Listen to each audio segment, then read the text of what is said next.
All right, we are now calling to order the Board of Supervisors regular meeting for Tuesday, November 18th, 2025. We are meeting at the Supervisors Hearing Room on Melody Lane. The order of deletion of any item on this agenda is subject to modification at the meeting, and any item listed is open for discussion and possible action. Please note that some attachments may be updated after the agenda is published, meaning presentation materials displayed at the board meeting may differ slightly from the attached versions. Members of the Cochise County Board of Supervisors will attend either in person or via remote conferencing. Members of the public may attend this meeting via Microsoft Teams or the mobile app. The board may permit public comment during the discussion of any item on this agenda to speak on an agenda item, or during the call to the public, complete and return a speaker request form to the clerk of the board prior to 9 a.m. on the day of the meeting. Note, some attachments may be updated after the agenda is published. This means that some presentation materials displayed at the board meeting may differ slightly from the attached version. So we'll begin with an invocation from District 2. Yes. Hi. Okay. Oh, good. Very nice. There we go. As we gather today in service to the people of Cochise County, we pause for a moment of gratitude. We are thankful for this community we share, for our neighbors, our co-workers, our families, and for all who live and work in our cities, towns, and rural areas. As the Thanksgiving holiday approaches, may we be mindful of those who are struggling, those facing illness, loneliness, financial hardship, or loss. May they find support, comfort, and hope through the kindness of others. Grant us wisdom and patience in our work today. Help us to listen with respect, to speak with clarity, and to seek what is fair and just for all the people we serve.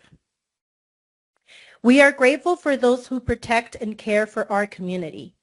Our first responders, healthcare workers, public employees, and the men and women serving in our armed forces, especially those who will spend this holiday far from home.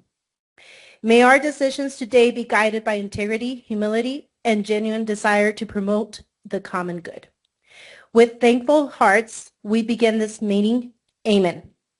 Amen. All right, please join me in the Pledge of Allegiance.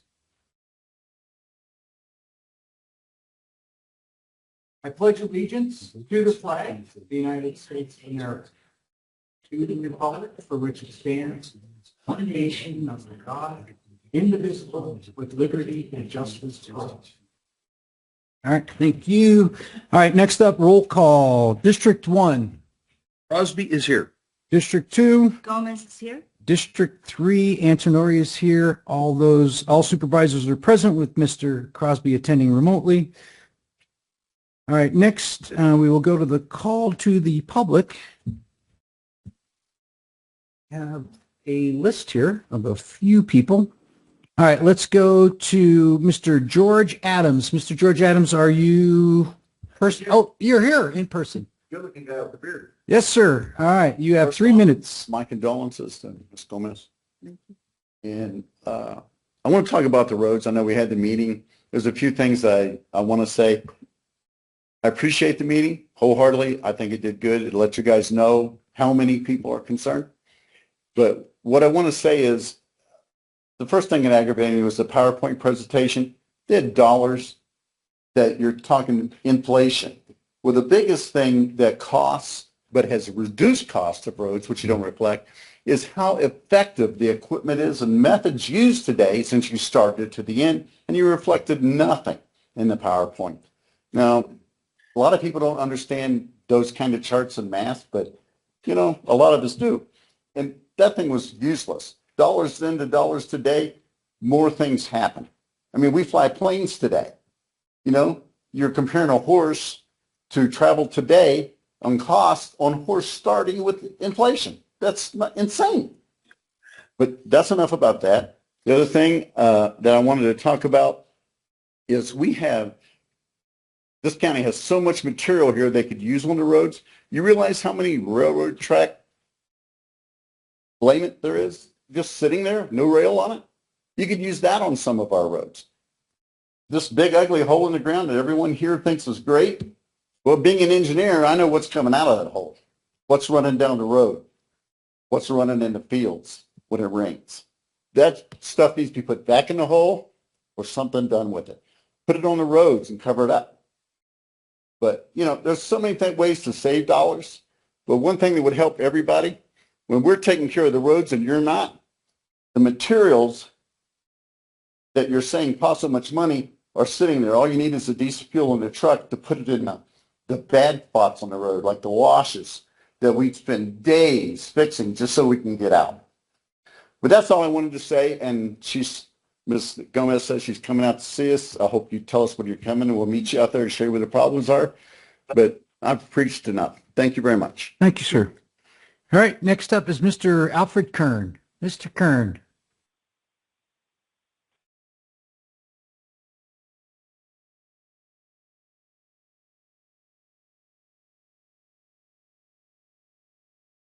Hello. Hello, Well, sir. my name is Alfred Kern, and I've been coming here for more than 3 years, like I've said every other week.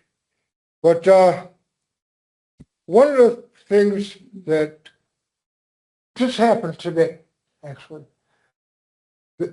Ms. Gomez came out, spoke to us, Doug and I, and said more in the 5 minutes that she was out here than the previous supervisor said in the past 2 years, 3 years. We appreciate it. One of the things that Doug was saying was the railroad bells. And it's not just the railroad bells. Is we have resources in this town and in this county that can be used on the roads. There is no reason at all that our resources aren't used. And, well, it's just that I've been at this for more than 3 years. It has been a long time. I missed last year because I was in Florida at my daughter's house. And, but I'm back, and I'm back coming to the meetings. So I think that the county has got to take advantage of the resources that the county has. You know, the railroad bells, the tailings are, you know, piled up next to the pit. You know, if they're not going to push those tailings back into the pit, use them. Use it to work on the roads. That's money that you don't have to spend on grading or working on the roads is the material. It just doesn't have to be spent. That's pretty much all I got to say. Thank you. Yeah. Thank you, sir. All right, now before we get into the agenda items, I just want to make an announcement. At the recommendation of the county attorney, we are going to pull agenda item number 9 off of the agenda, which is the resolution 2534 regarding Old Ranch Road. It's some stuff that I guess we need to take a second look at before we propose that resolution. So we are pulling that resolution, and it'll be scheduled for a meeting. Likely, we won't be able to get to it in December because it's a short month, so we're probably going to schedule it for a January meeting to resolve it in January. So with that, let's move on to the consent agenda items. All right, before the board, we have consent agenda items number 1 through 7. Can I get a motion to move consent agenda items 1 through 7, please? I move to approve consent agenda items 1 through 7. Second. All right, the motion before the board is to approve consent agenda items 1 through 7. Any discussion? Hearing none. The motion before the board is to approve consent agenda items 1 through 7. All those in favor say aye. Aye. Aye. Aye. All right, consent agenda is approved 3-0. Next, we will move on to consent agenda item number 8. And you know what, let's The public hearing. let me bring Mr. Taylor. Is Mr. Taylor here? Let's bring Mr. Taylor up. Can I get a motion now for agenda item number 8, please? And then I move to approve agenda item number 8. all right. Want me to read it or? Oh, yeah, go ahead, please. Approve, deny, modify, or remand docket SUA 25-04 and appeal by Benny and Janelle Schmidt, applicants of the Planning and Zoning Commission's denial of docket SU 25-14, a special use authorization request to allow a 30-space recreational vehicle park on tax parcel 104-34-010A along South Hereford Road in Palominas, Supervisor District 1. Second. All right. So the motion before the board, and what we're going to do now is we're going to open a public hearing. We are now opening the public hearing, and I will go to Mr. Taylor for an explanation, please. Good morning, Mr. Chair and Supervisors. For the Chair's discretion, the applicant has requested the Board of Supervisors table this item to the March 24th, 2026 regular meeting. Can I get a motion to table item? I move to table item number 8. Is that enough? Yep, Okay. that's fine.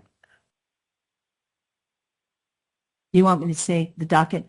To say the date certain, the March. Oh, okay, to March the 24th of 2026. All right. Mr. Chair, I have a alternate motion, and Okay.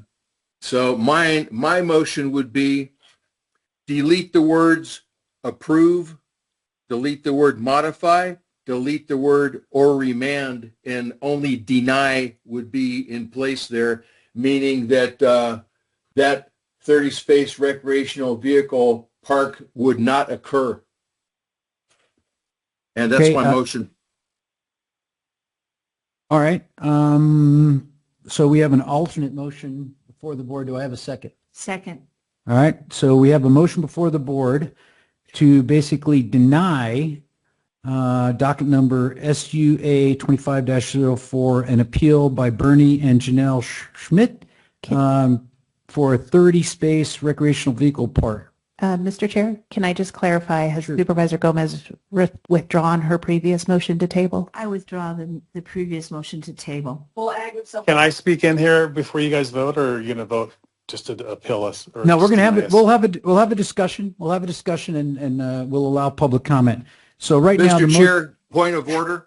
Sure, Mr. Crosby. Yeah, I was wondering, can I read it the way I just described? And that, Yes, that sir. would be the complete motion. Okay. Yes. That would be, I move, we deny docket SUA 25-04, an appeal by Bonnie and Janelle Schmidt, applicants of the Planning and Zoning Commission's denial of docket SU 25-14, a special use authorization request to allow a 30-space recreational vehicle park on tax parcel 104-34-010A along South Hereford Road in Palominas, Supervisor District 1. Second. Okay. All right. So now discussion. So is Mr. Schmidt online? Yes, Benny? I am. Benny Yes. Schmidt, go ahead, sir. You can speak. You have 3 minutes. Yeah, thank you. We just got overwhelmed with the last hearing and doing our due diligence after that meeting and trying to speak to the other petitioners who filed, I guess, who came out and spoke against it. So we tried to reach out to a few of them of significance and have had no response back. So we're still waiting, as well as moving on the homestead.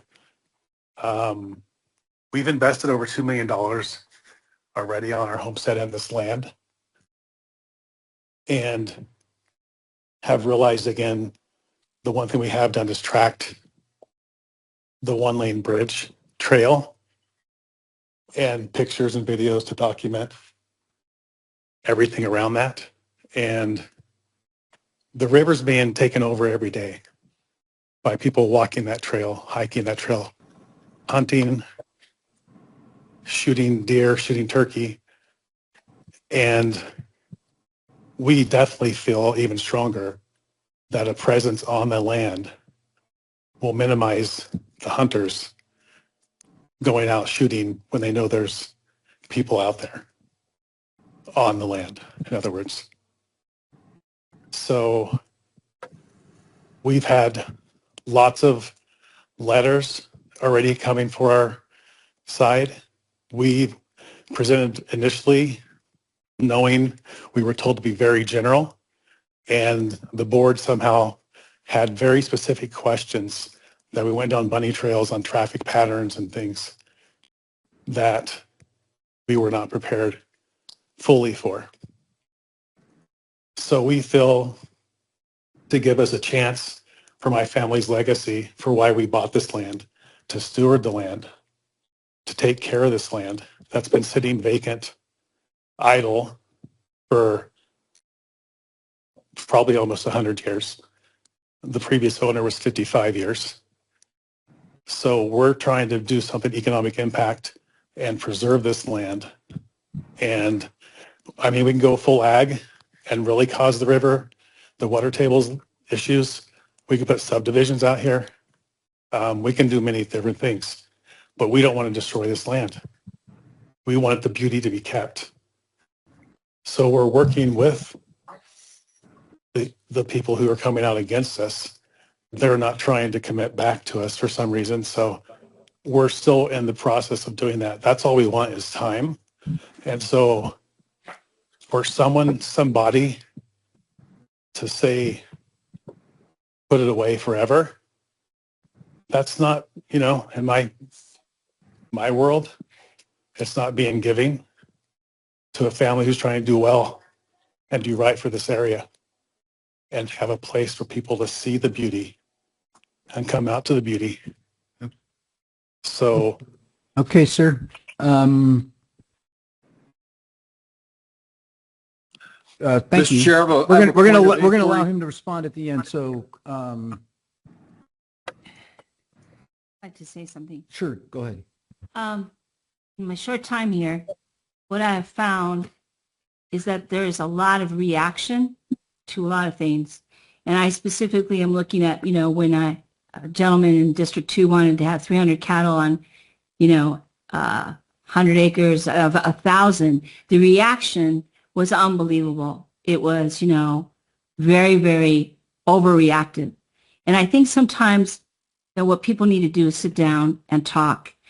I have gotten lots of emails against this project, and hearing from Mr. Schmidt right now, I'm wondering if he doesn't need a chance to explain. I mean, I'm not saying I'm for it, but I think what happens is that people overreact.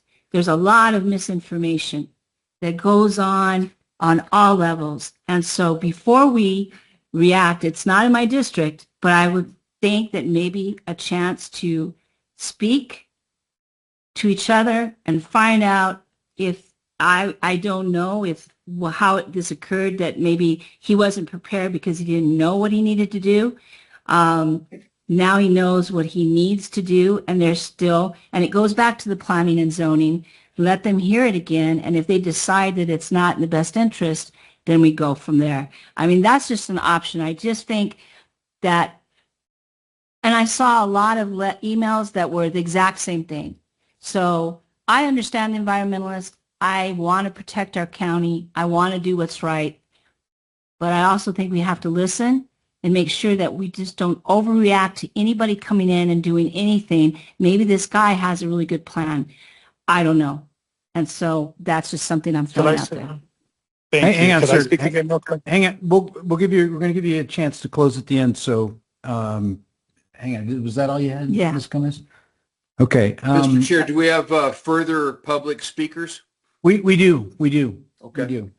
All right. So I wanted to go next. I wanted to start this process, and Ms. Gomez, I'll discuss with you after we hear Yeah. from everybody at the end about options that we could look at. So next up is Jeff Jesus in person. I'm sorry, did I say that right? Chairman Antonori, we are on public hearing item. Am I on the wrong one? Oh, I'm sorry. Joanne Roberts. I'm sorry. I'm looking at I see Schmidt and I'm thinking it was the other Schmidt. Okay, so we got two Schmidts. All right. So sorry, ma'am. Go ahead. You have 3 minutes. Chairman, members of the board, my name is Joanne Roberts. I live at 7930 South Sunnyvale Road in Hereford, and I've been a resident for 25 years. And I've been coming down to this area since 1985 and visiting family and doing my work. I'm a wildlife conservation biologist, retired, and today I'm here to please ask the board to uphold the decision of the Planning and Zoning Commission to deny this application. I represent over almost 300 members of the Friends of the San Pedro River, which is a nonprofit organization that works to protect and preserve the conservation area, San Pedro National Conservation Area.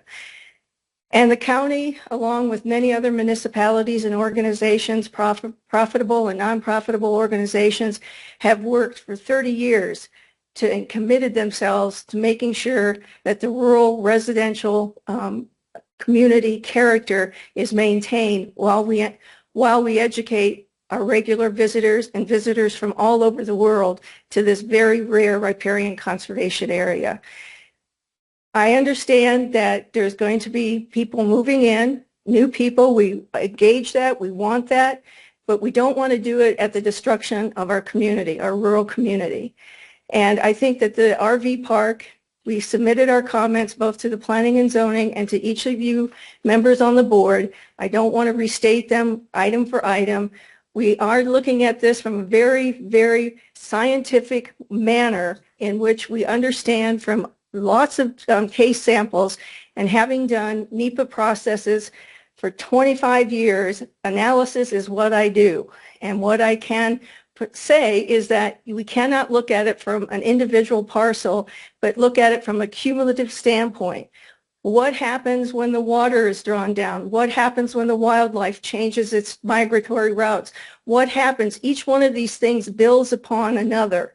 And when they all come down to the bottom point is that no matter the good intentions of the parcel owners, that noise will happen, wildlife will change, the bird species may decrease generically, traffic patterns will change. I live close to East Hereford Road, which is very, very busy and bringing in a 30-park RV space. I think while they cannot control traffic and the county is responsible for traffic, they will encourage traffic and different types of traffic. So with that, I will conclude and thank you very much for your time today. And again, very respectfully, please deny. All right. Thank you, ma'am. Next up is Mr. Mark B. Appel on Teams. Sir, are you there? Yes, I am, Mr. Chairman. Can you hear me? Yes, sir. You have 3 minutes. Okay, thank you. Thank you and good morning, Mr. Chairman and members of the board. I am a Bisbee resident, and as a former land use planner and recently retired environmental projects coordinator, I have devoted a good portion of my working career on behalf of Cochise County to mitigating impacts to Sprinka. This included addressing potential impacts to stream flows in the river that support important riparian habitat and a vibrant economy in Cochise County, including the contributions of Fort Huachuca. The Sierra Vista Subwatershed Water Conservation and Management Policy Plan was adopted by the Planning and Zoning Commission and Board of Supervisors in 2006 to address water conservation and supply issues. through specific policies that should be applied to any land use proposals within the plan area. There is no mention of this plan in the staff memo for this docket. This special use application is requesting a waiver from the density requirements of RV parks in RU districts to allow 1 RV unit per acre instead of 1 unit per 4 acres, which is what the residential density is. I understand the applicant has modified its request from 30 to 24 spaces. Nonetheless, the Sierra Vista Subwatershed Plan has a policy that states any proposals to increase density and pumping within 2 miles of the Sprinka would not be permitted unless they proposed alternative water supplies. Therefore, this proposal is not in compliance with applicable adopted plans, including the Sierra Vista Subwatershed Plan, nor the Southern San Pedro Valley Area Plan that was developed by the local community and adopted through rigorous public hearings by the board. Land use proposals so close to the San Pedro River and Sprinka should be given careful consideration of their projected water use and impacts to surface water flows and considered in the factors for or against this proposal. Any pumping this close to the river will have an impact on stream flow since they are drawing from the alluvial aquifer the river depends on for surface flow. In addition, Fort Huachuca depends on the decisions of this board regarding appropriate or inappropriate land uses and their impact on the fort's ability to conduct its missions. Given the amount of public opposition to this proposal and the disregarded factors I mentioned earlier, the Planning and Zoning Commission made the right decision. Therefore, this board should respect its deliberations and decision. This board should also respect the policies and plans that went through rigorous public hearings and were adopted by a previous board. Thank you. Thank you, sir. All right, next up is Miss Holly Richter. Ms. Richter. Thank you for your I'm a resident on 9525 South Riverview Lane in Hereford. Obviously, I live on the river. I'm also a PhD scientist that has studied the river in terms of both its hydrology, habitats, and wildlife for over 25 years. I made comments previously to the Planning and Zoning Commission. I don't want to waste your time by being redundant today with those same comments. But what I would like to appeal to you about today is the fact that as a rural resident in a very beautiful area, I think that this really would change a lot about the neighborhood. And I think from a management perspective, we can't expect a high-density commercial use in a rural neighborhood to not impact its neighbors. There's no signage, there's no fencing, it's all wide open around this parcel. It goes from federal lands to private lands with no fences, no boundaries. And so folks like me that have a backyard nearby, there's just nothing to manage this kind of an intensive commercial use in this area. So I stand by my previous comments to the Commission. I stand by the Commission's previous conclusions, and I hope you deny this permit for a variety of reasons. But I don't want you to forget that one of those is the peace, the beauty, the tranquility of why we moved there in the first place. Thanks. Thank you, ma'am. Next up, Ms. Tricia Girodet.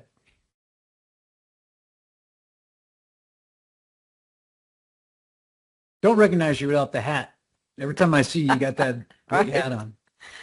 Good morning, Supervisors. Tricia Girodet. I live in Sierra Vista. I'm a little startled at the resolution as amended that's before you, but I support it. And for a couple of reasons, to the resolution to deny the appeal.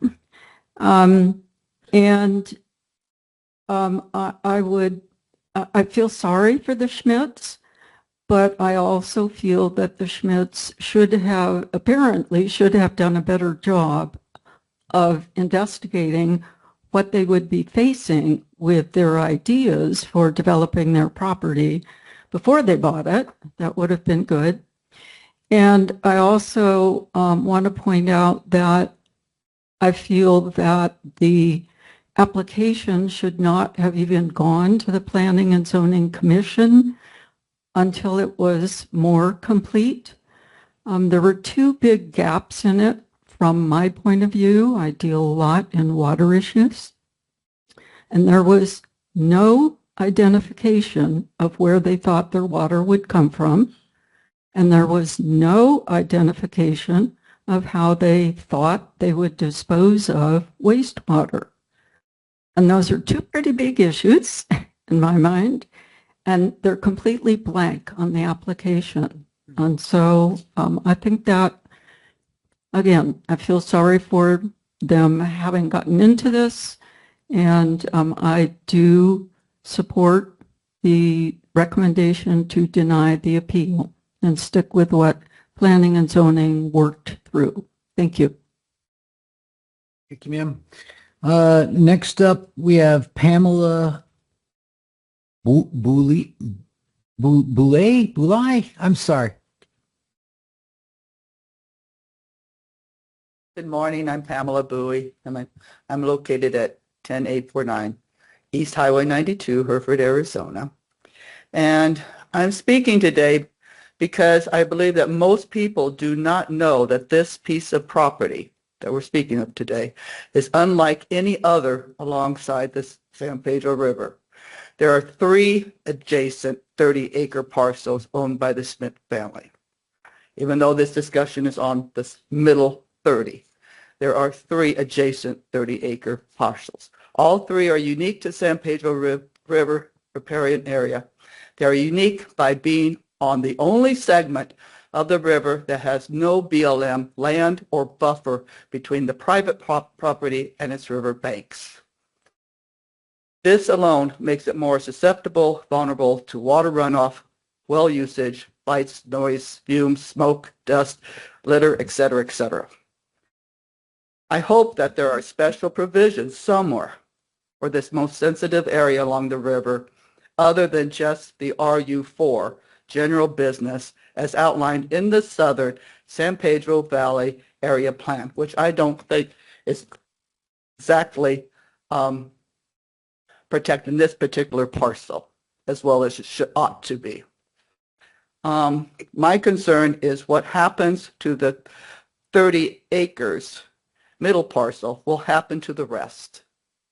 That'd be 90 acres and sets a precedence. Whatever it is, be an RV park or, as Mr. Smith actually mentioned today, 22 plus residents allowed with RU4,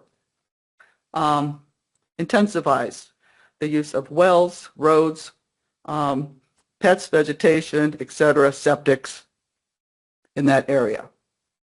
I hope you have the ability to minimize the effects any changes has on one of the very limited water resources and environmentally sensitive areas in Cochise County. Added note, we do not have an overabundance of wildlife in Cochise County. And the San Pedro River is one of the resources available to our wildlife. At that, I will close. Thank you very much for listening. Have a good morning. Okay, we have nobody left to speak, so I'll go back to Mr. Schmidt. Mr. Schmidt, I will give you now some discretion to close and respond to the comments and make your last request to the board of what you would like us to do. Yes, thank you. Sure. So, and taking some notes here, what I want to mention is I wouldn't feel sorry for us at all. Whoever said that is very egotistical. They don't know what I've done prior to my wife and I buying this land. We did our due diligence. We've done everything possibly, even as far as going to the county, confirming the zoning. And the shortage of RV parks in the area was told to us several times by the county. So that's what we went for. That's what we went with. So don't feel sorry for us. If you're an eco scientist or whatever you are, the alternative is far worse with your analysis of what we could do on this land for water tables, et cetera. And clearly, the last meeting, again, we were told to be very general, but we have abundance of water on this land that's unique to this area as well. That's why we can do a project like this. So we have 2 beautiful wells each producing 500 plus gallons a minute. And that's been since the 70s when that well was dug. So we do have the capacity. So we're not stupid. I'm tired of naysayers projecting their own opinions that don't mean anything because they're just activists who use the ruse of the foundation like Friends of the San Pedro that is for power. I have video, I have pictures of so much trash in this river, and it's a joke. The way they spoke up at the first hearing, wholeheartedly in unison, same scripts, same verbiage, copy and pasted each letter almost. It was embarrassing. And looking at this river today, just somebody please on the way home, drive by the one-lane bridge, drive through there, look to the north, and you tell me what we're going to do that's going to damage this river that is anything compared to what's on that river right now. Those people are some hikers the other day on the property, on the river. So a lot of people don't like what we're doing, but keep your opinions to yourself. This is about the habitat, keeping the habitat pure. We're not going to be letting people walk on that riverbed. That's what's happening today.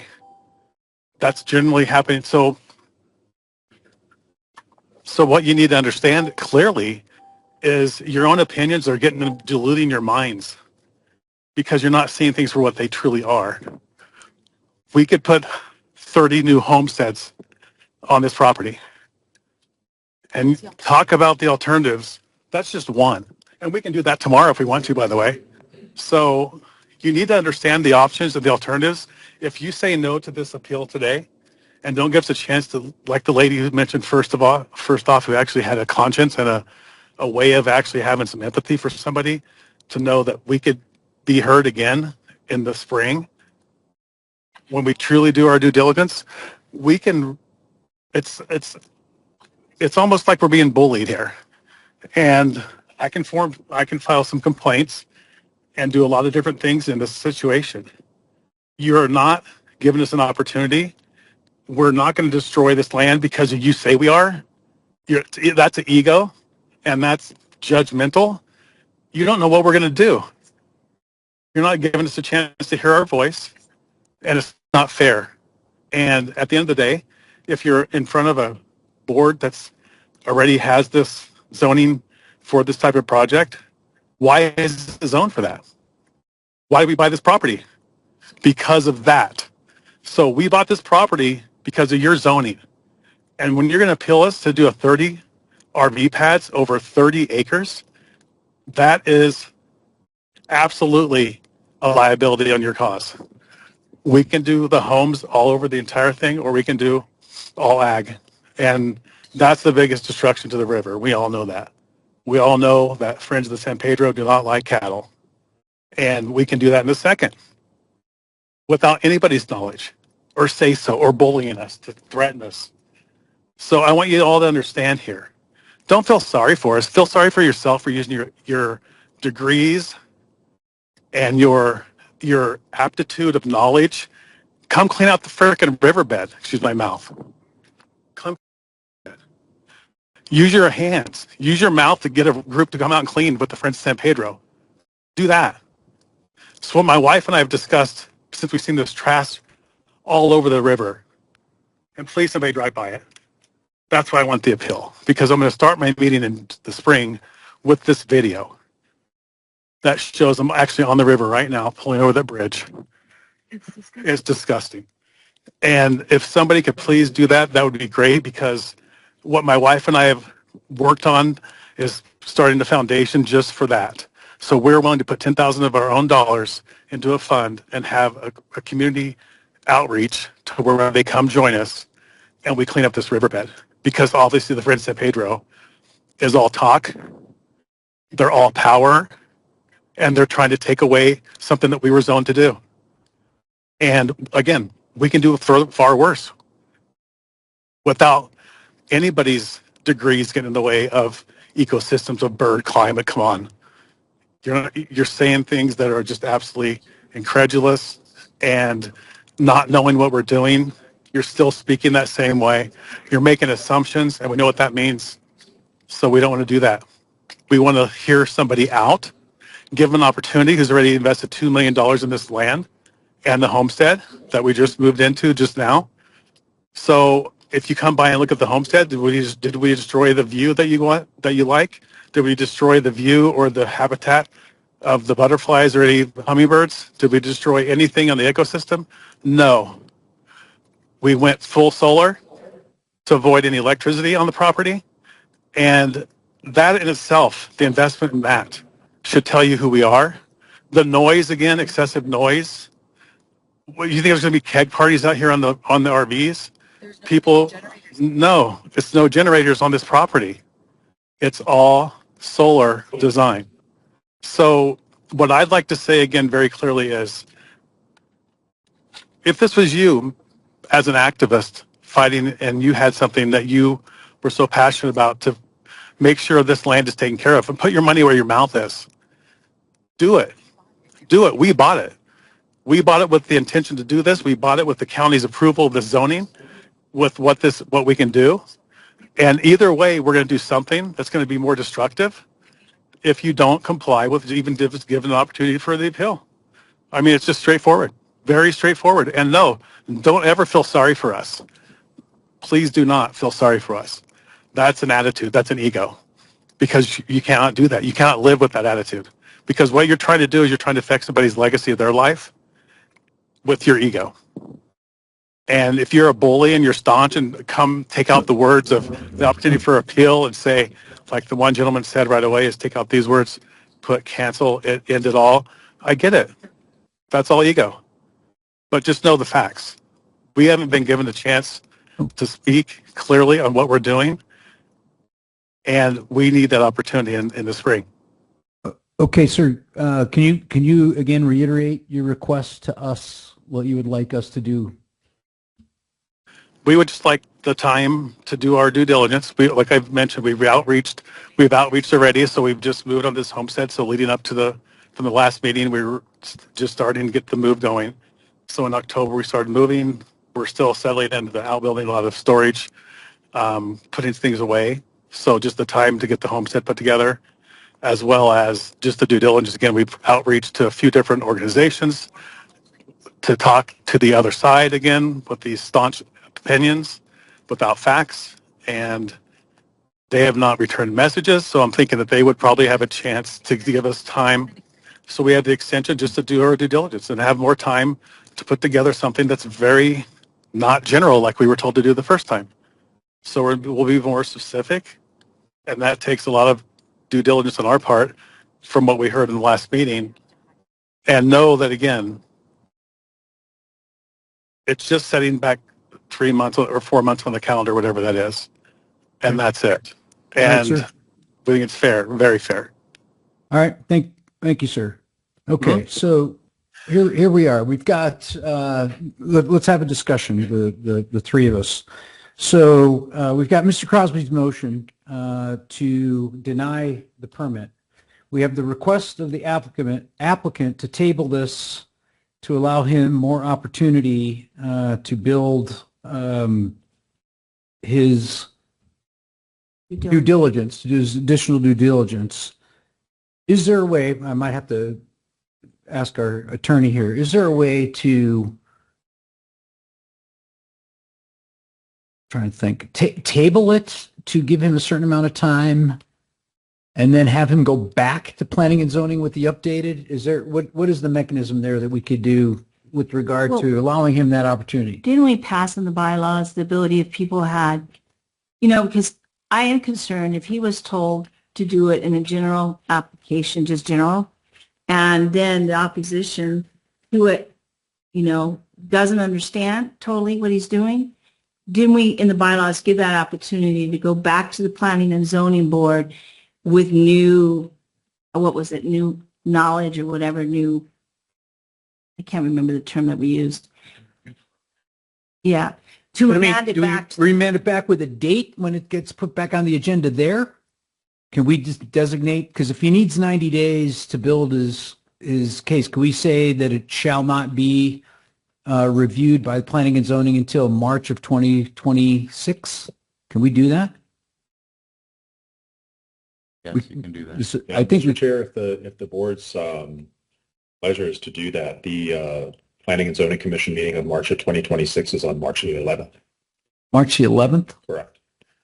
And can you tell me if this is correct, that he was, well, it was zoned. He bought it because it was zoned for RU4, right? Correct. He purchased the property with the understanding the zoned RU.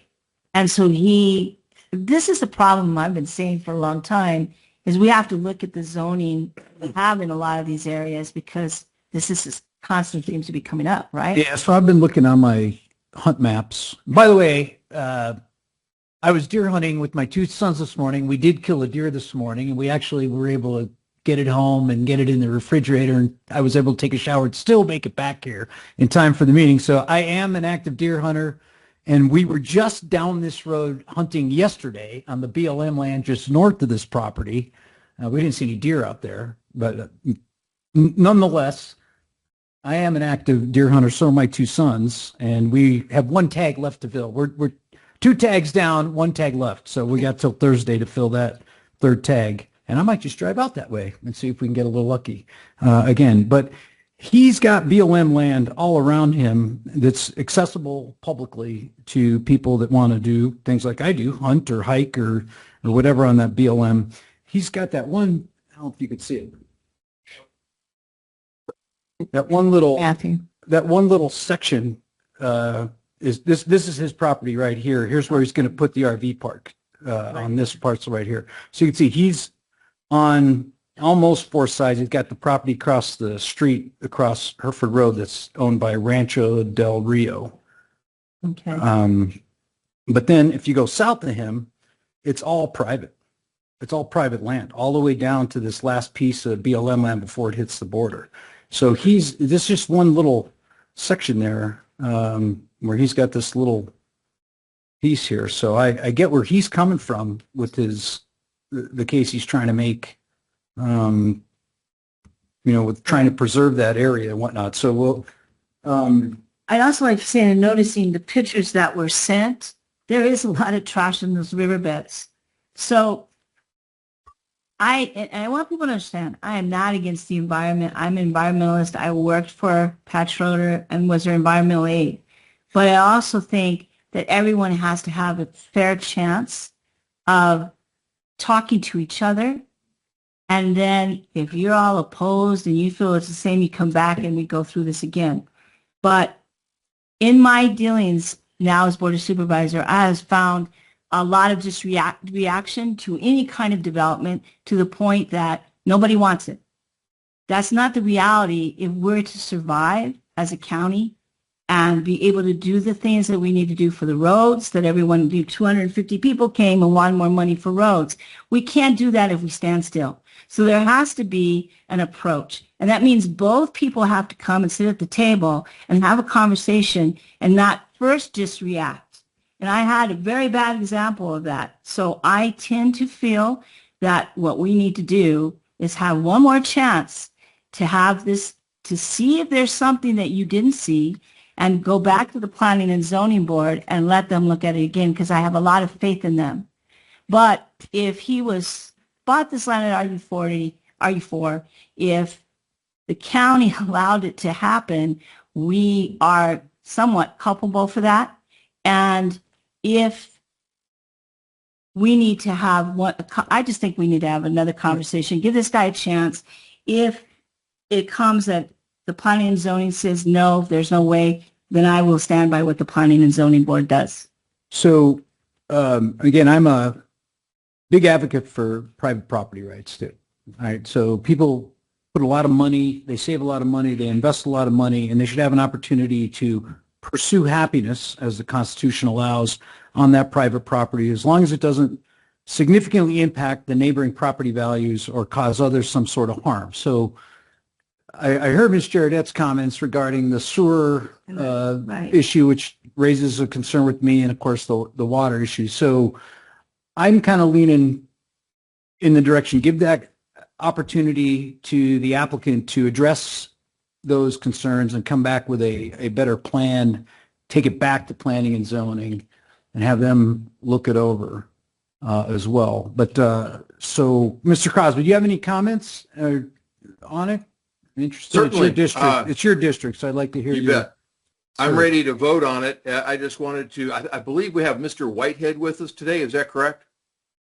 Yeah. Yes, sir. Okay. So, Mr. Whitehead, isn't it true that an aye vote by the board denies the appeal and will support the planning and zoning denial of special use authorization? Is that correct? Yes, if at least 2 out of 3 actually give an aye to your current motion.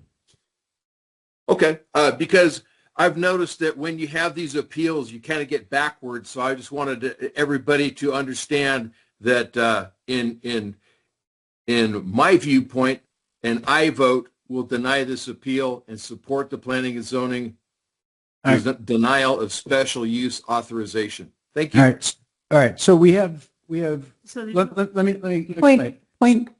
Point of clarification. I was just going to do that too, but what I was going to get at is there was the initial motion, which is giving us the options to include remanding it back. And then Mr. Crosby introduced a second motion, a sub-motion to eliminate all but the words deny of that agenda item. And that's where we're at now. So to vote first, we have to vote first on Mr. Crosby's motion, whether to approve the motion to deny the permit and affirm the planning and zoning's board's current, I think it was a 6-2 vote to deny. And then if his motion passes, that's it. If it doesn't pass, and then we would go back to the original motion, and then we would make another motion on whether to remand it back, table it, or something along those lines. Can I ask a question? Is it out of order to ask, I think the chairwoman of the planning and zoning is here. Is it out of order to ask her to make a comment?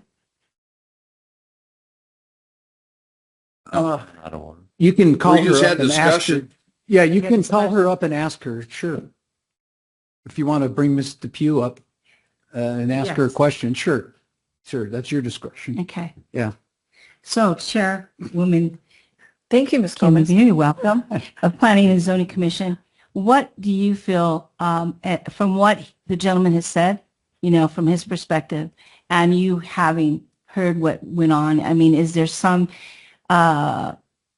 reliability on his statement that he came unprepared because he was told to be too general, and that, he bought it basically because it was, RU4, zone for RU4?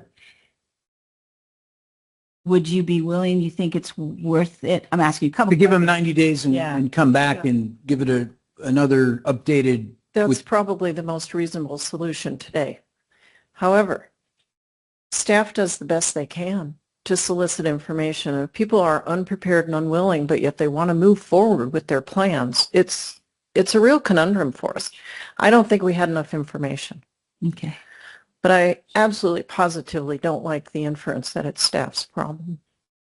Okay. I don't think they made that mistake. Okay. So then you are in favor of looking at it one more time, and then whatever you guys decide, I will back. Thank you. That's probably the most prudent thing to do at this point. Thanks. All right. So before I call for the vote on Mr. Crosby's motion, is there any last minute discussion? Mr. Crosby? Yeah, I would say that the more time is spent on it, unless it just, I don't know what the applicant could do, but we'll find out. But nonetheless, I believe the more time that is spent on this, the more opposition is going to grow towards it.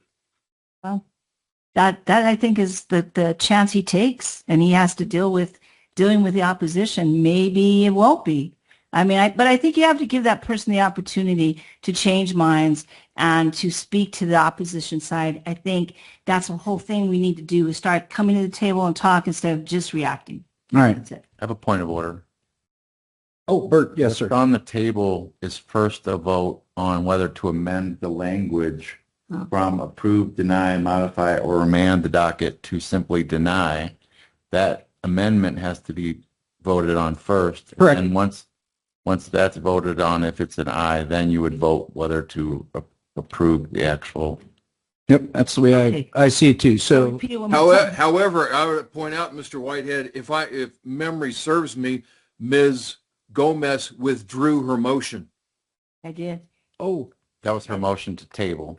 To table, yeah. No, That that was that she just made the motion like we normally do. But regardless, whatever you guys want to work out is fine. well, As long as it's all squared away.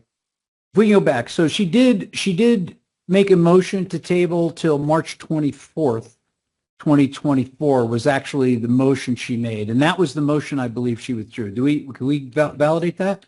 That's correct. That is correct? That's correct. Okay. We started the meeting with Supervisor Gomez making a motion to approve, deny, remand, or modify. And then there was another motion Supervisor Gomez made to table. I asked if she wanted to remove the motion to table, and she said yes. So the one that the board voted on was the motion to approve, deny, or remand. All right. So Wait, The are you way I saying see we it- voted on the primary motion? no, we have not voted. I have Nope, clarification from the clerk. You did not vote on that. I'm sorry. we did not vote on it. So the way I saw it go down was first Ms. Gomez moved agenda item number 8 as it is written. Yes. And then she made a motion to table it until March 24th. So it was Was that approved- seconded? Yeah. Was it seconded? No, it was not seconded. I'm getting a shaking head here from the clerk. So No, and then she it withdrew. was, what's that? It was not seconded, and then she withdrew that motion. Okay, so it's off the table. Point of inquiry, Mr. Chair. Sure. Mr. Whitehead, would it simplify matters if I withdraw my motion, which was only to deny? Because if it simplifies matters, I'm willing to do that. He's shaking his head. You gotta, That would simplify matters. yes, okay. Okay. Then I withdraw my motion to deny the appeal. Okay, so then Go back to the we're original. back to the original motion where we have these options to approve, deny, modify, or remand. So I want to add into that, if I can add an amendment, that we go with remand no earlier than, what's the date of the meeting, March 14th or 12th? Yes, sir. It's March 11th, March 2026. 11th. So let's just say no earlier than March 10th. Have the planning is, so that way they could do it on March 11th. It should be a date certain, sir. Oh, a date certain. Yes. So, okay, so, all right, so let me do, to have it reviewed by P&Z on March 11th. Mr. Chair, point of order. Yes, sir. What I suggest is that you do like I did and delete the words you don't like and leave remand remaining and read it the way you want it to be with remand if that's the way you want to go. Okay, let me try to write this out so I got it here on my little notes. Okay, where are you going to? And then you can ask Mr. Whitehead, and so then when it would come back, then we would have kind of the same thing from P&Z, the same kind of amendment, right? It would, Pretty yeah, much basically bring that- they'd have to make a new approval or denial from their Okay. level, and it could be appealed back to you. And then they could reappeal it if they don't get what they want. And then that's when your chance that you had just mentioned would be what you want to do regarding the P&Z recommendation. Right. Okay. So with that, let me introduce this motion as I have it written here. And then Mr. Whitehead, if I screw this up, let me know. So I make a motion to remand docket number SUA 25-04, an appeal by Benny and Janelle Schmidt back to the Planning and Zoning Commission for a meeting to re-review it on March 11th, 2026. Is that sufficient? Yes. Yes. Okay. So the motion before the board, I make a motion to remand docket SUA 2504, an appeal by Benny and Janelle Schmidt, back to the Planning and Zoning Commission to be reviewed again on March 11th, 2026. Can I get a second? Second. All right. All right. Any discussion? Hearing none, the motion before the board is to remand docket number SAU 25-04, an appeal by Benny and Janelle Schmidt, back to the Planning and Zoning Commission for review to be conducted on March 11, 2026. All those in favor say aye. Aye. Aye. Crosby Crosby. is opposed. A nay. All right. So motion passes 2-1 to remand it back for a meeting on March 11th. All right. Next item. Number 9 was tabled. So we go to agenda item number 10. Oh, wait. I got to close the public hearing. Hang on. So we had the vote. So, boy, did I screw that up, didn't I? No? Okay. So we closed the public hearing. So the public hearing is now closed. But then we have to vote. Do we have to vote one more time? So I don't have to vote? Okay. Nope, you're good. So we're good. All right. So now we go to 10, back to the regular meeting, agenda item number 10. All right. Those are our planning and zoning things are just so fun. I just want to thank Mr. Taylor for making, as always, these such exciting and, of course, the legal jujitsu and parliamentary jujitsu that our county attorney has to deal with. And I appreciate Bert's help with that. So next we'll go to agenda item number 10. Can I get a motion, please? I move to approve Department of Public Safety, DPS, Grant Agreement 2025-137, CFDA 616,575. Is that 16,575? No, Yep. just 16,000. Yeah, that's just the number. That's the grant number. CFDA 16.575 sub-grant award agreement from the Arizona Department of Public Safety for the Victims of Crime Act Victim Assistance Program in the amount of $96,667 with required matching funds of $24,167 effective October 1st, 2025 through September 30th, 2026. Second. All right. And we'll go to, I'm sorry, ma'am. What's your name? My name is Jillian Nunes. All right. So we'll go to Jillian with a explanation. All right. So I received the Victim Service Department at the County Attorney's Office, and I'm here representing the Victim of Crime Act VOCA grant. And this grant is a reimbursement grant that assists in covering wages for 4 positions in the Victim Service Department, which provides services for the victims of crime throughout the criminal justice process. This grant also allows the county to stay in compliance as the services provided for our victims are mandated through by the state of Arizona. Thank you. All right. Any other discussion? Hearing none, the motion before the board is to approve agenda item number 10, which is the Department of Public Safety Grant Agreement 2025137. All those in favor say aye. Aye. Aye. Aye. I didn't hear. Did you say aye? Yes, I did. Oh, Aye. I'm sorry. Aye. All right. okay. So the motion carries 3-0. All right. Next item, can I get agenda item number 11, please? I move to approve reimbursement to the Bisbee Unified School District in the amount of $51,312.27 for indirect cost billing error and resulting overpayment made in fiscal year 2023. I don't think we need an explanation, Dr. Clay, but thank you for coming up here anyways. This one's a pretty simple one. So real quick, any discussion on this? We You got covered to it have a during- second. Crosby seconds. Yes, sir. Oh, yes. Mr. Crosby seconded. Thank you, sir. All right. Any discussion on that? No. Okay. So the motion before the board is to approve reimbursement of the Bisbee School District for the amount of $51,312.27. All those in favor say aye. Aye. Aye. Aye. All right. 3-0. Motion carries. All right. Next up, number 12. Can I get a motion on that one, please? I move to approve Year 2 Intergovernmental Agreement, IGA, between Arizona Department of Education and Cochise County Schools for the Arizona Project Bright Futures Program in the amount of $146,010 effective upon execution. Second. All right. All right. So next up, we will go to Dr. Clay. Do you want to lead off or would you want me to go to Ms. Myers? So we can go to Ms. Myers. Ms. Myers. All right, Ms. Myers, Good morning, Board for of an Supervisors. explanation, ma'am. Thank you.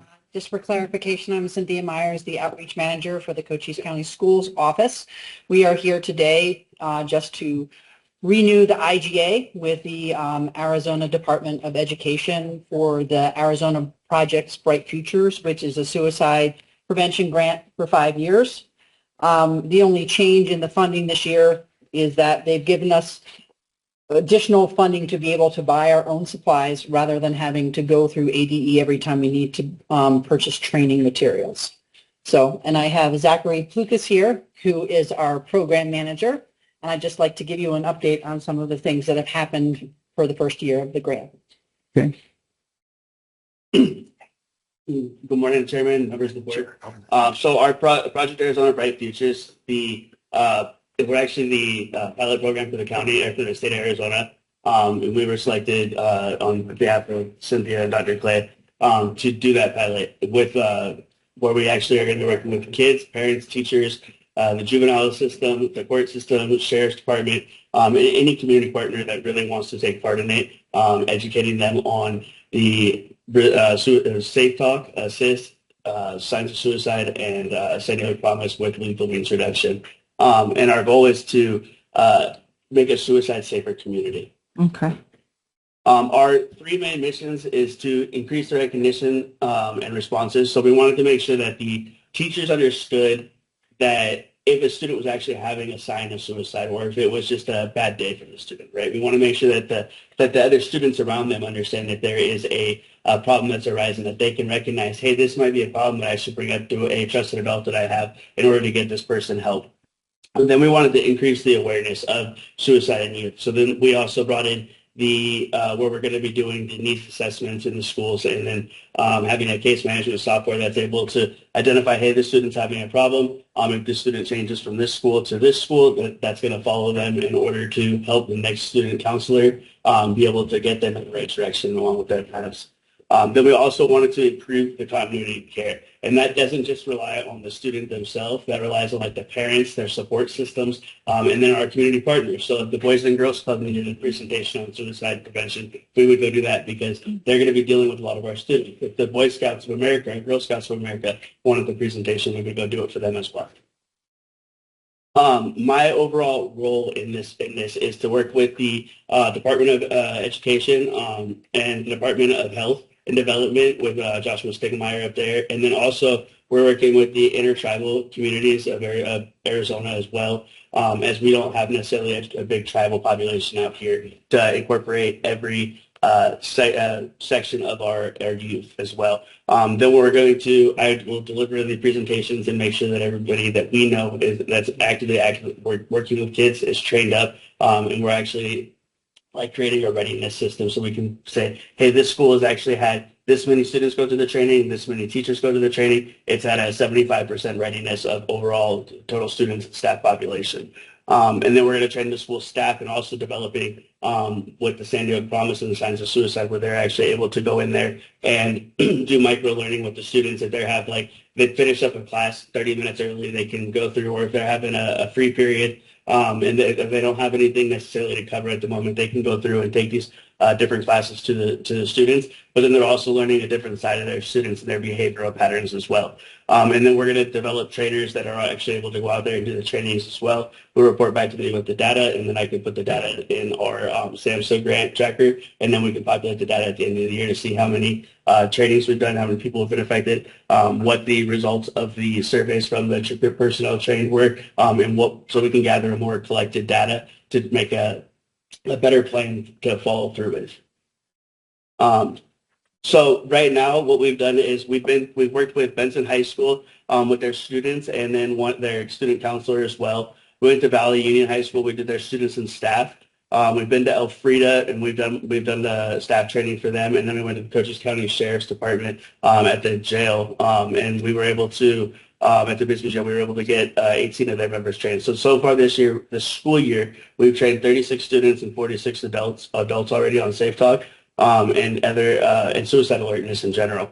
Then we wanted to increase the awareness. So we've identified between creating our suicide prevention task force promoting in the community and actually going out and talking to all the schools individually about our programs, whether it be on a Teams call, a mission, or at a meeting that we're meeting about different things. Dr. Clay will have me present on that to them, so they're aware of it as well. So between the superintendent separately, and then the principal separately, and then also the different counselors that I've talked to as well, and then the improving capacity. So it's not just about the student themselves. We also got to remember the ACEs, right? The parents are also involved in this, in the child's development. So if there's things that are going on that are affecting the child, we need to also inform the parents that some of their actions might be affecting the child as well, to help them have a better wellness program at the house individually. And then our rate for 2023 was the 29.2 suicides per the 100,000 in the capita. When I went through to find the child numbers, it was less than 5, which means that they're going to redact the information to prevent privacy and security of that family. But these are also the different lethal means that are being used as well for the suicide, and then our upcoming Safe Talk events and assist trainings that are coming up as well. All right. Thank you, sir. I just wanted to make a question. I think I asked you before in the work session that if other schools want this program, they do have to ask you guys for that, right? It's more of a confirming that we can come. Okay. Just because I have to send them, then after they agree that they want us to come for the assist and safe talk, then we send out permissions. Okay. Beforehand, for signs of suicide and Sandy Hook Promise, we are doing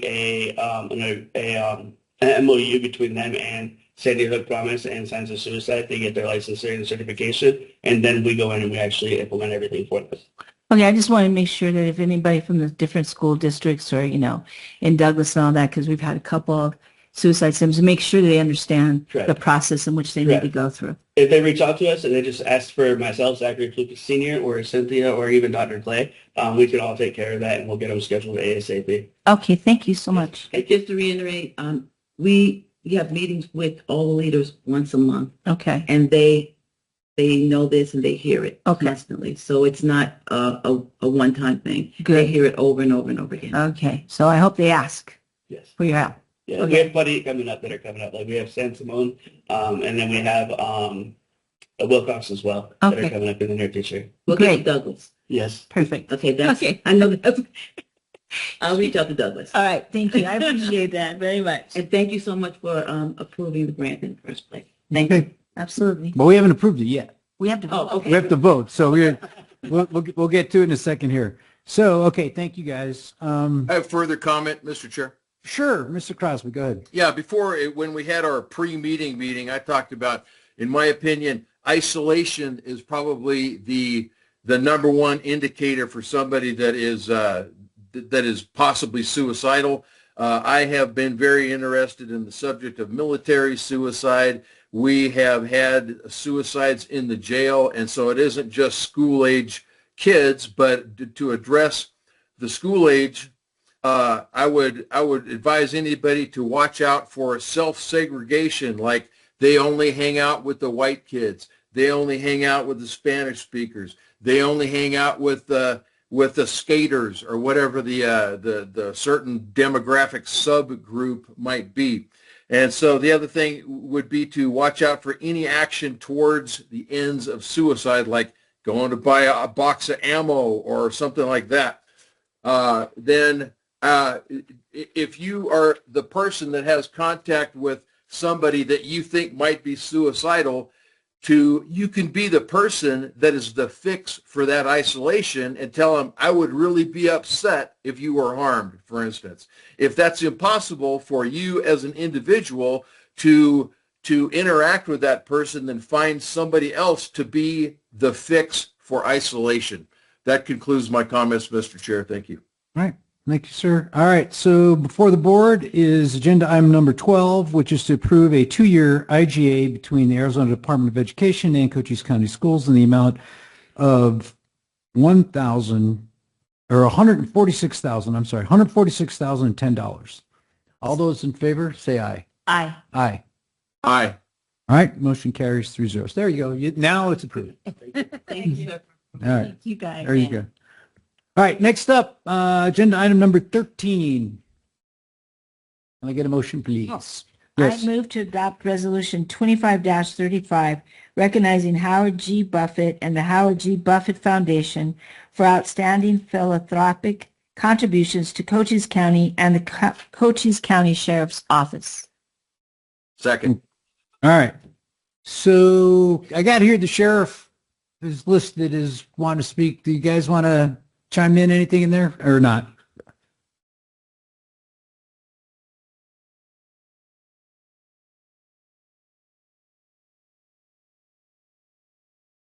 Chairman Antonori. Hey, good morning. Board.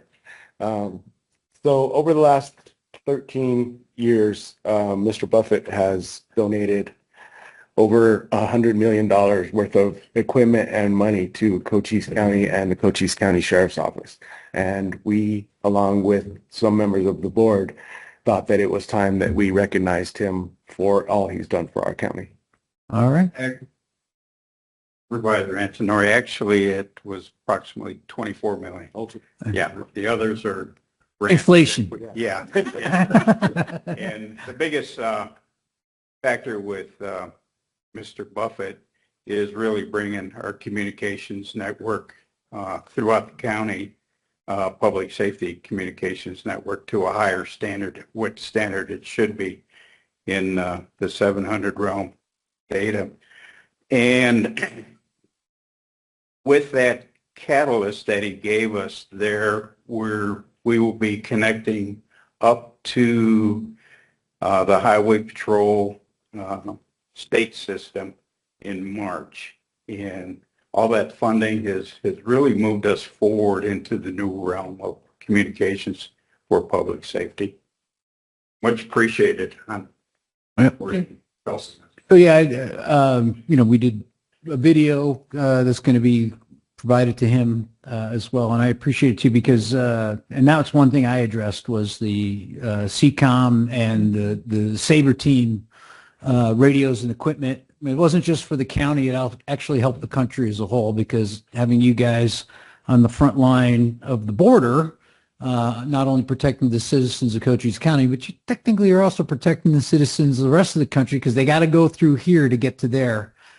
So his contribution to that effort, again, Mr. Buffett's contribution to that is appreciated by not only the board, but as I state, the taxpayers of this county, because that keeps them from having to dig deep to that. And some folks we know in this county don't have those kind of resources, so we appreciate it when we get that help. Yeah, CCOM is very impressive.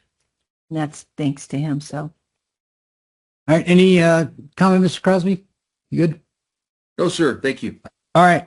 So with that, thank you, gentlemen. Before the board is the adoption of Resolution 2535, recognizing Mr. Howard G. Buffett and the Howard G. Buffett Foundation for outstanding philanthropic contributions to the board, to the Cochise County and the Cochise County Sheriff's Office. Second.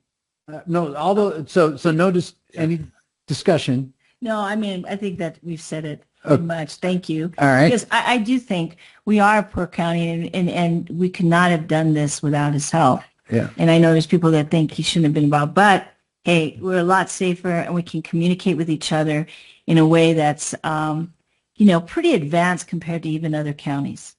So. All right. And so with that, the motion is before the board. All those in favor say aye. Aye. Aye. I can't hear what he says. I hear a little noise, but I'll take that as an aye. Is that an aye? Bet. Okay. Yeah, that is an aye. We're having a hard time hearing you. It's like we hear a crack to the microphone. Computer. I gotta get a new computer, I guess. Oh, okay. So the one thing we forget is that Buffett has done a lot for wetlands too, preservation, which that is kind of sometimes overlooked. All right. Can I get a motion for number 14, please? Okay. A motion to certify that the total court revenues collected in fiscal year 2025 exceeded total court revenues collected in fiscal year 1998, and authorized distribution of the 5% set-aside revenues pursuant to ARS 41-2421. Second. All right. I'll go to Ms. Shipley for an explanation. Good morning, Chairman Antonori, Supervisors Gomez and Crosby.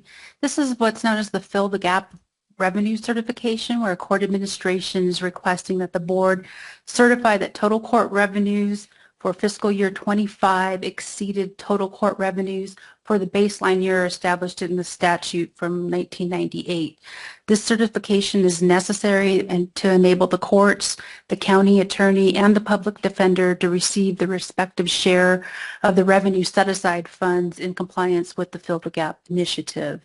So total court revenues for fiscal year 25 are 8.2 million compared to the baseline year of 1998 of 2.1 million. The total amount of the 5% set aside for fiscal year 25 was $338,000, which upon the board's action will be distributed to the criminal justice departments as outlined in the ASRS 2421 to supplement funding for, we use this for processing of criminal cases. I'd be happy to answer any questions that the board may have. No? Good. I have a question. Sure, Mr. Krauser, go ahead. Yeah, Ms. Shipley, do you have any idea how many millions of dollars of fines have not been collected?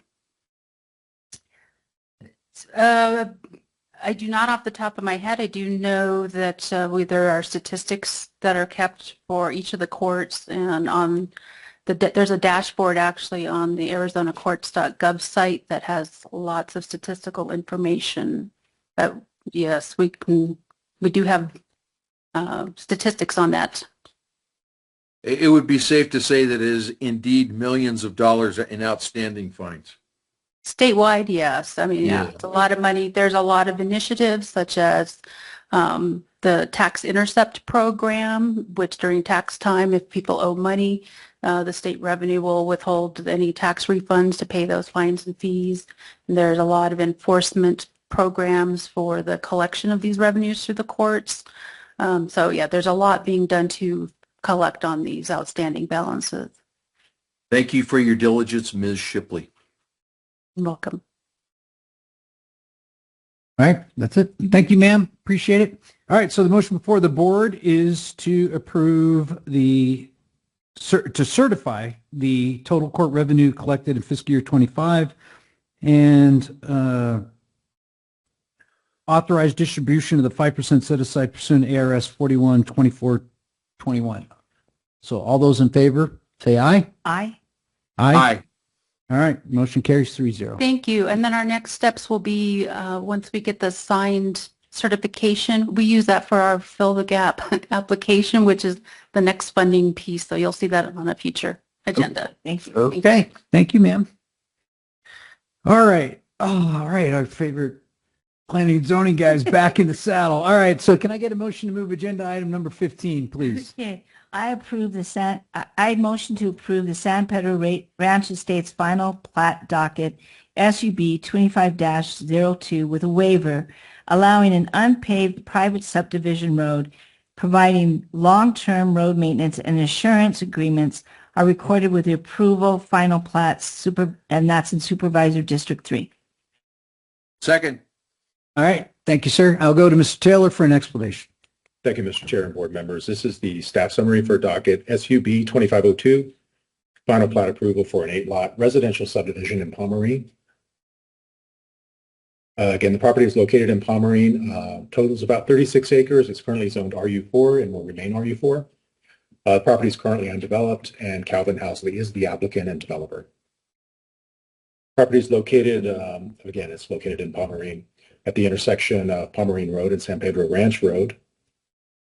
So a couple of drone images. This would be viewing to the south, Pomerene Road being to the right, and viewing to the southwest with San Pedro Ranch Road in the foreground.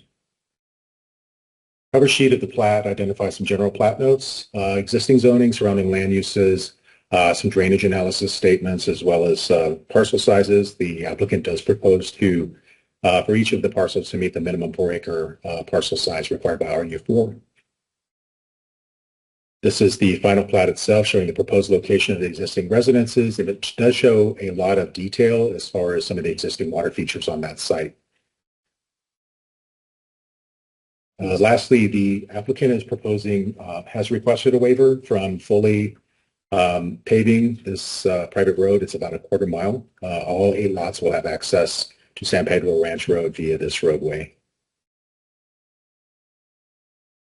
Planning and Zoning Commission recommended a conditional approval of this item by a vote of 8-0 during its meeting on October the 8th. As far as the road maintenance agreement, that has been provided by the applicant and will be recorded with the final plat. That recommendation has been met.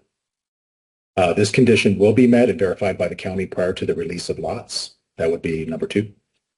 Number 3, the dedication statements, that condition has been met as well. The plat revisions, mostly which are Scrivener corrections, those conditions have been met. The applicant has also provided the assurance agreement requested and recommended by the Planning and Zoning Commission, and that also will be recorded with the final plat. And it was both the road maintenance agreement and the assurance agreement that were in the caption for this item that was read into the record. And Mr. Chair and board members, that concludes staff's presentation for the San Pedro Ranch Estates final plan. Okay.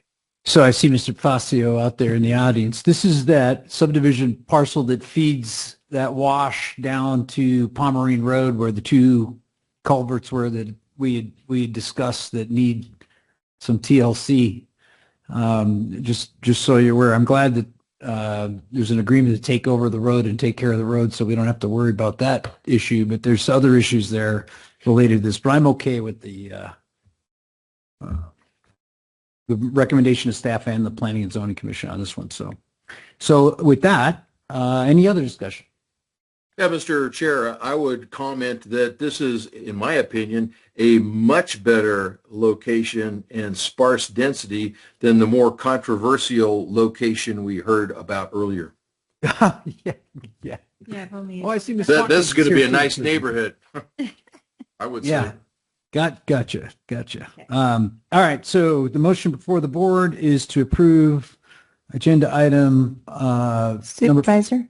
Oh, there is a person's request to speak on this. I'm so sorry. I was just on a roll. I apologize. Number 15. Oh, Ms. Jardette. Hey, Ms. Jardette. Sorry, I'm glad I got people to keep me straight. Yeah, thank you. Sure. Good morning again, Supervisors. Tricia Jardette. I'm here not to comment in the slightest about the road. Seems like there's been a nice arrangement for that. I'm here to draw your attention to a couple of issues I have having to do with water. And so I don't know where it is in your docket book, but there's a tentative plat application that I can see as part of this item. And on page 2 of that application, there's some big check marks in some boxes. And about halfway down, there's an entry that says a copy of the ADWR application for an analysis of adequate water supply. And there's no check mark in that box. So I don't believe there's been an application for an analysis of adequate water supply. Further information in the docket indicates that Pomerine Water District sort of intends to to provide the water for this subdivision. But Pomerine Water District is not an ADWR approved water supplier for subdivisions in Cochise County. Cochise County is one of the few in the state that is called a mandatory adequacy water supply, which means a subdivision has to have an adequate water supply, and they have to have it from a provider who's been designated as such by ADWR. And I can refer the attorneys to the Arizona Administrative Code, Title 12, Chapter 15, Paragraph 46. Mandatory adequacy jurisdiction means a city or town or county that requires an adequate water supply determination by the director as a condition of approval of a plat according to ARS 9463.01J or O or ARS 11-823A. I'll let you finish up if you want to That last. actually was the end. I don't know if you have any questions. I'm going to go to my- Mr. Taylor. I do not believe for this type of subdivision that you require an ADQ or ADWR permit for this, right? If he's got an existing well and they're doing a well share, am I wrong? Mr. Chair, we did receive a will serve letter from Pomerine Water Company. Right. And secondarily, these 8 parcels have the option of doing individual wells. Right. That's what I'm getting at. So rather than The option of what? so they have the option. So it's a small subdivision that falls in underneath the cap that requires the 100-year assured water supply requirement. They're just subdivided parcels like any other parcel in the county. If they can drill their own wells. So each of those parcels is able to do that, but instead they're going to go to Pomerine Water. So again, I don't see. I get where you're coming from, but I don't want to use words that my county attorney might disagree with here, but there may not be a requirement for that, from what I understand. There's state laws about subdivisions. Yeah, but there's numbers that are associated with that, and if the plat number is less than, I can't remember the exact number, it's like 25 or something, or is it? I may be wrong. I'm trying to do this off memory. I didn't do my homework like Ms. Girodet did. And I'm sorry I didn't get Right. to this sooner to alert you to have some time to prepare. I got you. Yeah. And so I don't. We're approving the road agreement. I know, Right but now. you're also approving, as I read it, the final plat. So if this isn't also an approval of the final plat, then there is time for me and you to better look things up. But I'm concerned that this is the final plat approval, even though it's about the subdivision road. And I believe that state law governs this as a subdivision and that there's a requirement in state law to have a provider of mandatory who's been approved by ADWR as having an adequate water supply for 100 years. Now, he could do 6, and then it wouldn't be a subdivision. But he's 8, and he's a subdivision under state law. Mr. Chair, we could supplement the motion on the floor with demonstrate compliance with any assured water requirements of state statute. But in this particular case, I mean, we've taken the will serve letter from Pomerine Water District is covering that requirement. You have to speak a little bit louder. Yeah, but I could see both Ms. Girodet and Ms. Gomez are trying to hear what you're saying. So, yeah. Yeah, we could supplement the motion on the floor, sir, if you would like to, requiring compliance with the minimum water adequacy requirements of the state. But in this particular case, we've taken the will serve letter from Pomerine Water District as well as the applicant's options to do individual analysis suffice. the confusion results from Pomerine Water District. So Ms. Girodet's making a point that for some reason, and I always thought once water districts were approved, they fell under their own Title 48 authority based on the well capacity to provide water. So she's saying that they never, I don't know. See this, I don't know this answer. So I'm saying, so Pomerine Water is exempt from having to justify they have adequate water through the 100-year water supply because they're a water district, and that's what I'm thinking under Title 48.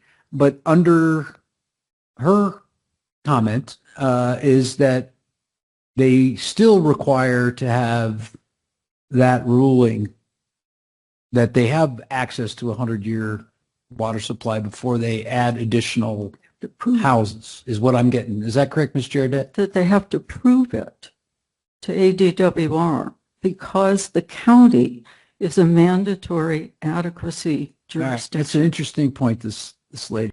So I want to make sure. So it is a bit complex and Yeah. last minute, and again, I'm sorry for not paying more attention earlier. I don't know if you want to delay it, take a break, Could we consult with the attorney? Yeah, I mean, I don't know. You got to do homework on this too. I just got to, because I know you can't do it off the top of your head. I'm trying to go off the top of my head, but I'm allowed to do that because I'm not a lawyer.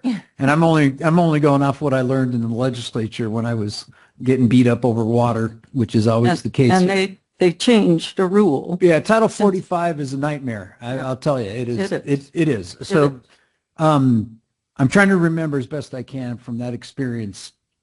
Water districts, again, under Title 48 have certain exemptions and special rules because we have a couple water districts out on the other side of the county in the Wilcox Basin that don't have a 100-year assured water supply either, that provide water to houses that people want to build. Not to subdivisions. Mandatory adequacy. I get, but if they build 15 houses each one at a time, and in this water district they add 15 houses, this guy's doing 7, right? Is that what it is? 7? It's 8. 8. I'm sorry, 8. So he's doing 8. And your argument, Mr. Giardet, to your credit, is that if it's 6 or more than 6, I think it's more than 6. that we trigger 6 or more. We trigger a special review Clause in state law that says mandatory adequacy. So when's our next board meeting? December 18th, 16th. A month. December 16th. I'm curious, does Christine McLaughlin, did you have something?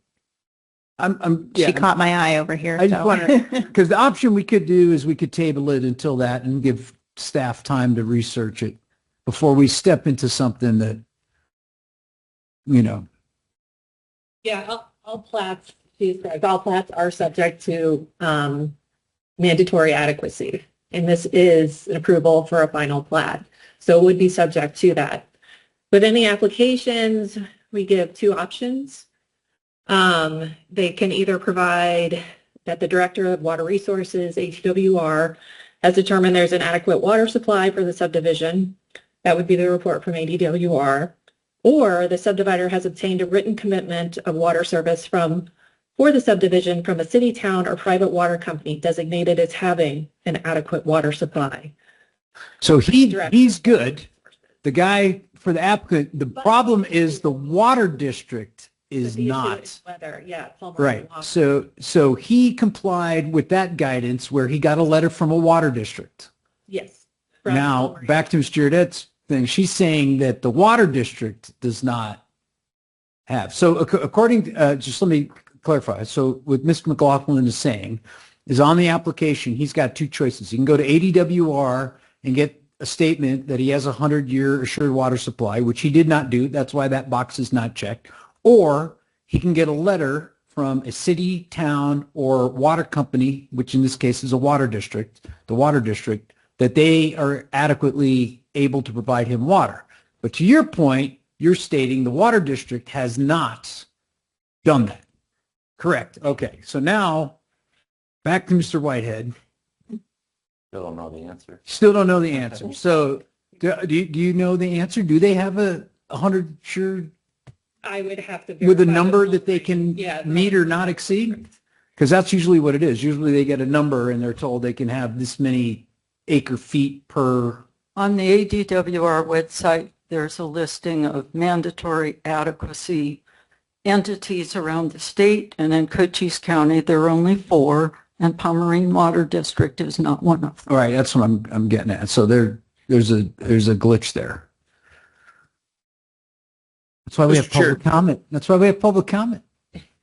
Mr. Chair, I would note Mr. that Crosby. I've heard 2 terms. I've heard the word water company and I've heard the word water district. So I wonder if those differences in terminology enter into anything. I'm also wondering if the applicant is available for comment, because if to get it moving, we could, if we had the applicant's approval, we could say, okay, we can look into this issue about water, and if it doesn't, contingent on the results of what we find out about water, would you be willing to reduce your number of lots from 8 to 6? But apparently we don't. 5. We You'd don't have to go to 5. You'd have to go to 5. But here's what I'm thinking. Let me float this out there. Can we table this till December? Is that going to hurt this guy to wait 30 days? It's never preferred, but I know it's not it would give preferred. him the option to go to ADWR and Or we can get with the Pomerene Water District and find out what the story is there. Bert or Mr. Whitehead, can you, I guess, or somebody, I don't know if Mr. Casey can help out on this, because he usually, and then we'll have to figure out, we'll do this again, thanks to Ms. Giordet's comments. We'll do a little bit more homework here, just to stave off potential, technically a lawsuit if somebody wants to sue over this. So I'd like to just make sure before we finalize that we could just one more time double check that. Is that adequate to table that? Would you guys? Yeah. I know it's not preferred, but just to check the box, both figuratively and literally. Well, I think it helps him too in the long run. Yeah, and that could be the case. So let's do that. So let me make a motion that we table final plat docket SUB 25-02 with the waiver till December 17th. Is that the date? 16th to December 16th. Can I get a second? All right, so I have a second. All right, any discussion? None? All right, so the new motion is to table final plat docket SUB 25-02 to December 16th for final decision. All those in favor say aye. Aye. Aye. Aye. Aye. So we'll give it another 30 days and do a little homework on this, and we'll hear back from everybody, hopefully at a work session before that meeting, so we can have a discussion during a work session. All right, that'd be great. All right. Can we move? Always fun, man. I'm telling you. Always fun. Clarification for the chair, we won't be having a work session before that December 16 meeting because everybody is away at a conference. Could you set something up to discuss it with We'll set something separately. me, Ms. Gomez, and Mr. Crosby separately then? Yeah. Just to advise the three of us on it before that board meeting? That would be great. Absolutely. All right. Thank you very much. That works. All right. Let's go to docket number 16, please. I move to approve intergovernmental agreement IGA CTR 068849 Amendment 2 between Arizona Department of Health Services and Cochise County Health and Social Services for sexually transmitted infection investigations in the amount of $57,866.50 effective January 1, 2024 through December 31st, 2028. Second. All right. So let's go to Ms. Harris for an explanation. Good morning, members of the board. This is an approval for an IG that was previously approved, so just an amendment related to how we conduct our investigations for STIs throughout the county. The only change was how the laboratory processes work and which lab, if we're using, internal lab, external lab for processing of specimens, but everything else is the same. All right.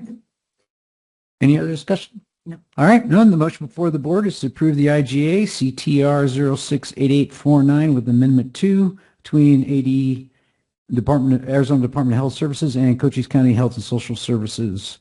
All those in favor say aye. Aye. Aye. Aye. All right. Motion carries 3-0.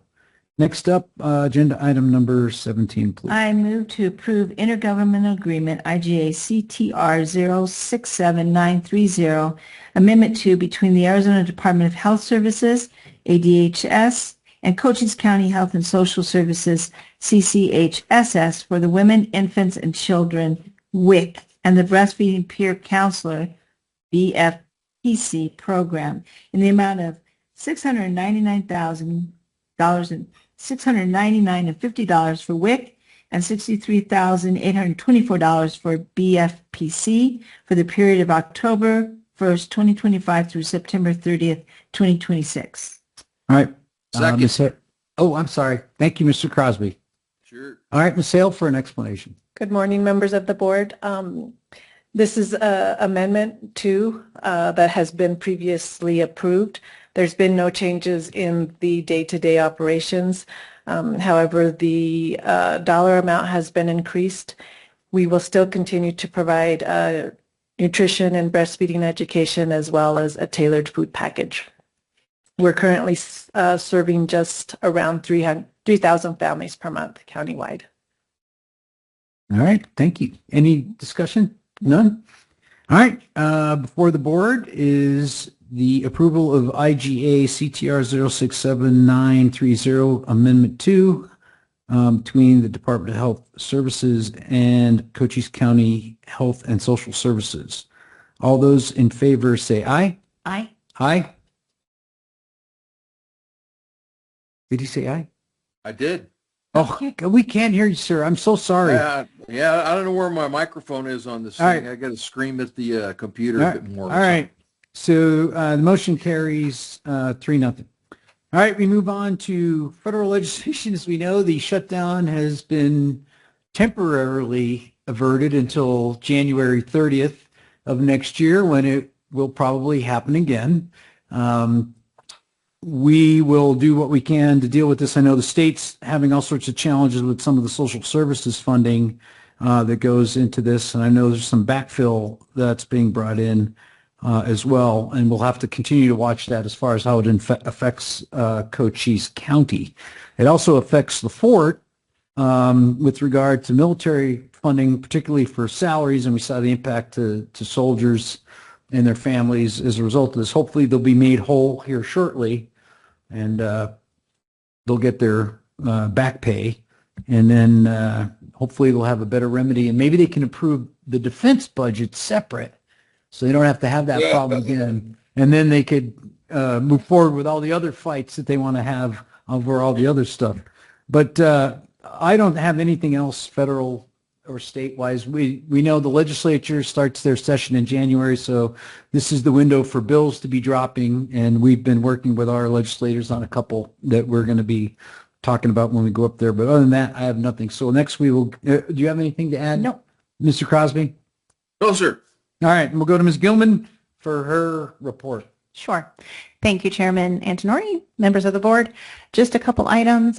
We had previously had some animal shelter work sessions scheduled, and we canceled due to the government shutdown because I had not heard back from the U.S. Department of Agriculture about how we can use the grant that we have.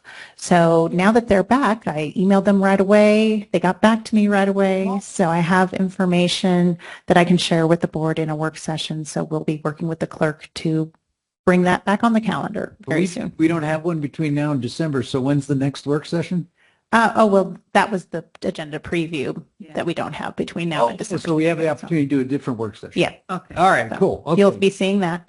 And I just want the board to know and the public that there is a vehicle auction going on right now for Cochise County on our website. If you go to our website and check it out, these are very high mileage vehicles.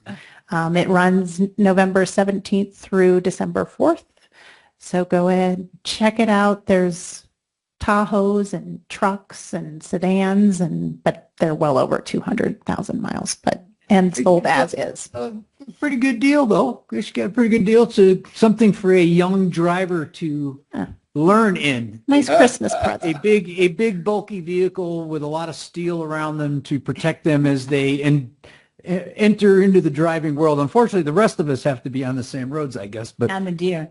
yeah, and the deer. Yeah, There and you the go. deer. But it's an opportunity. And hey, there's a lot of farmers and ranchers might need a ranch truck. Yeah. Minimum price $1,000 to $2,000. Wow. Yeah, so it's a bargain. Thanks for that. Okay, with that, back to us. Anybody got a comment on current events, District 1? Anything you'd like to add?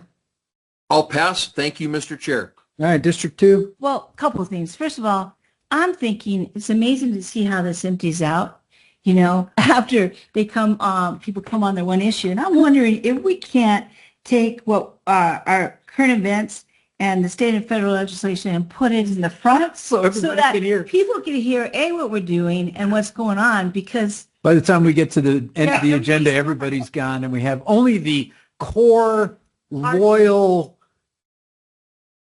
people that stick it out to the end remaining, but the room does clear. And the reason I say this is that the Douglas City Council did this because, you know, everyone would disappear and then they're trying to tell people what they're doing and there was nobody there to listen. They did put it in the front. We could look at that.